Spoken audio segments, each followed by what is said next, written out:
Rex grew up in West Virginia, and two of his college friends inherited some land in Shiloh, West Virginia, which is just a little place. It's a bridge and an old grist mill and an old schoolhouse, and that's about it.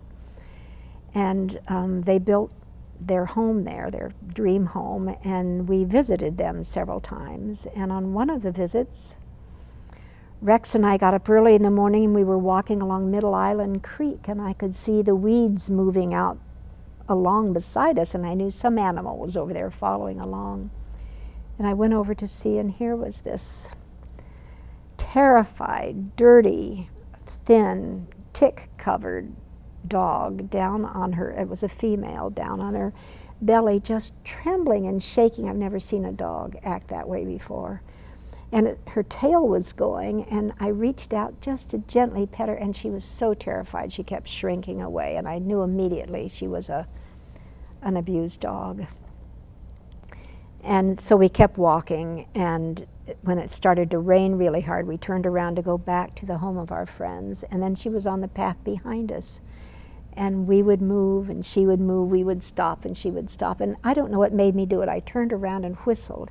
And she came running, leaping up, licking my cheek like she was completely transformed. And followed us back to the home of our friends. And of course, they let us in, soaked with rain, and closed the door on this stray dog. And she was there all day in the rain with her head on her paws. And I just broke down, and our friend said, "You don't know how often we see this. People drive up from Sistersville all the time with a cat or dog they don't want, to just open the door and push them out and hope they'll survive, but most of them don't." But I didn't see this every day.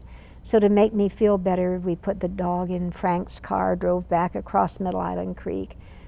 Rex and Frank did, and knocked on the trailer homes over there to see if anybody knew who this dog belonged to, and no one did. So they just let her out beside a bicycle and a tricycle, they said, hoping that maybe children would take her in.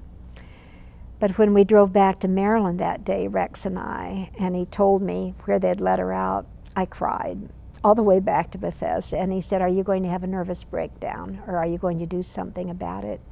And if you say that to a writer, it means right. It didn't help the dog, but it helped me get the feelings out. And 3 weeks later, we heard from our friends, and they just happened to mention, they said, "You remember that dog that was here?" They said, "We went out for a walk the other day, and she was still hanging around. We made the mistake of feeding her, letting her come home with us. Then we gave her a bath, and we took all the ticks off of her. We took her to the vet." She was pregnant, and they fixed her. And they said, "We've named her Clover, and she's the happiest dog in West Virginia." So I wrote back and said, "I'm writing a book about that dog, and I'm naming her Shiloh." So it was a very exciting time, and they've had a good time with it, because school buses come up with children looking for the real place where Shiloh lived, and so it's been a happy time.